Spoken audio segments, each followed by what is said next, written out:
In the heart of Africa, a name still evokes fear and revulsion. Idi Amin.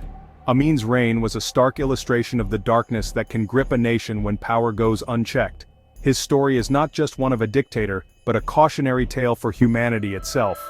Amin's legacy is a complex one, a mixture of brutality and bizarre theatrics that captivated the world's attention. Was he a cunning strategist, or a brutal opportunist driven by paranoia and megalomania?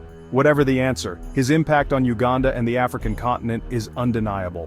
This essay will delve into the life and times of Idi Amin, exploring his rise to power, his reign of terror, and his eventual downfall. We will examine the key events that shaped his dictatorship, the human cost of his actions, and the legacy he left behind. Idi Amin Dada's early life remains shrouded in mystery, with conflicting accounts and few reliable records.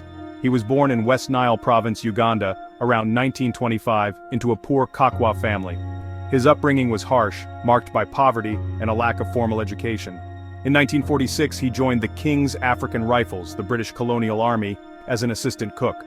Amin's physical prowess and ruthlessness quickly became apparent. He rose through the ranks, excelling as a boxer and swimmer.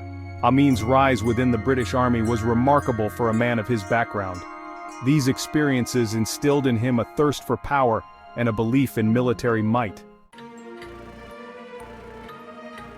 By the late 1960s, Uganda had gained independence, but political instability plagued the newly formed nation.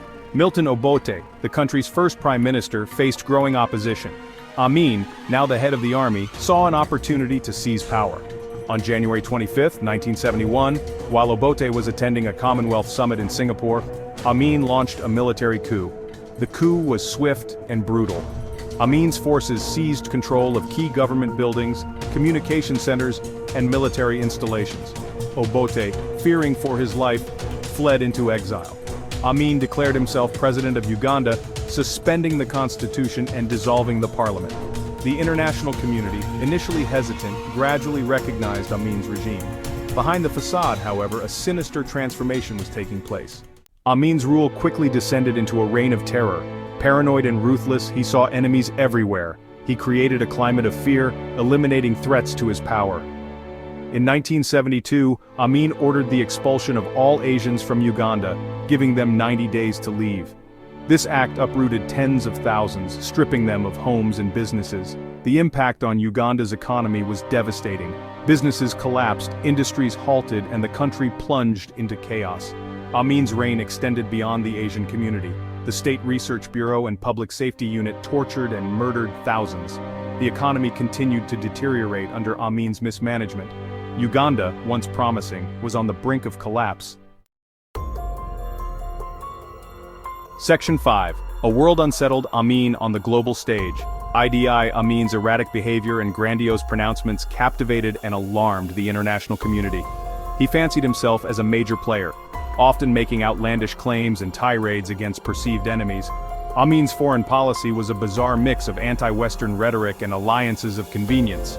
He forged close ties with Libya's Muammar Gaddafi and briefly embraced Palestinian hijackers in Entebbe. These actions isolated Uganda from the West and drew international condemnation.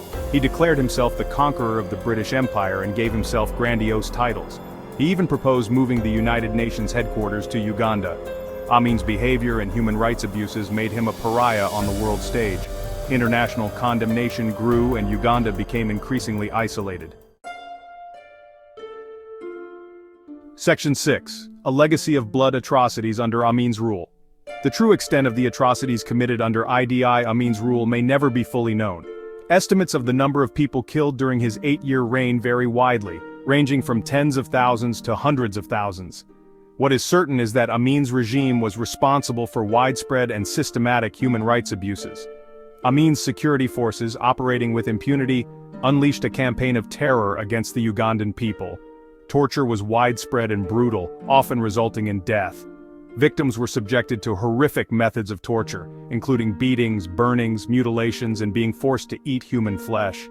Disappearances were commonplace. People were abducted from their homes, streets, and workplaces, never to be seen again. Many of the bodies were dumped in rivers, mass graves, or left to rot in the bush. Amin's reign of terror targeted all segments of Ugandan society. Section 7, Brute Force over Strategy, Amin's military machine. Idi Amin's military background played a significant role in his rise to power and his ability to maintain his grip on Uganda. He saw the army as his power base and surrounded himself with loyal officers, often promoting them based on ethnic ties or personal loyalty, rather than merit. This created a climate of fear and sycophancy within the military. Amin's military was characterized more by brute force than strategic brilliance. He invested heavily in military hardware, purchasing tanks, fighter jets, and other weapons from the Soviet Union and other Eastern Bloc countries. However, the Ugandan army lacked the training and logistical capabilities to effectively utilize this equipment. Despite his military ambitions, Amin's regime was plagued by corruption, indiscipline, and low morale. Soldiers were poorly trained, ill-equipped, and often went unpaid. This led to widespread looting, extortion, and other abuses against civilians. Amin's military adventures beyond Uganda's borders were equally disastrous. Section 8, The Fall of a Tyrant, Exile and Refuge. By 1979, Idi Amin's grip on power was weakening. The economy was in ruins, the army was demoralized, and international condemnation had reached its peak. The Tanzanian army, bolstered by Ugandan exiles, advanced on Kampala, encountering little resistance. Amin, realizing his regime was crumbling, fled into exile. On April 11, 1979, Kampala fell to the Tanzanian forces, ending Amin's reign of terror. The Ugandan people, who had endured 8 years of oppression, poured into the streets, celebrating their newfound freedom. The country was in ruins, but there was a sense of hope and relief that the nightmare was finally over. Amin initially fled to Libya, where he was granted refuge by his ally, Muammar Gaddafi. However, his stay in Libya was short-lived. He eventually settled in Saudi Arabia, where he lived a life of luxury and relative obscurity. Amin's exile was a source of frustration for the victims of his regime and their families. Section 9, A Life of Contradictions, Eccentricities and Demise. Even in exile, Idi Amin remained an enigmatic and controversial figure. He was a man of contradictions, capable of both great charm and chilling brutality. He was known for his eccentricities, his love of luxury, and his grandiose pronouncements.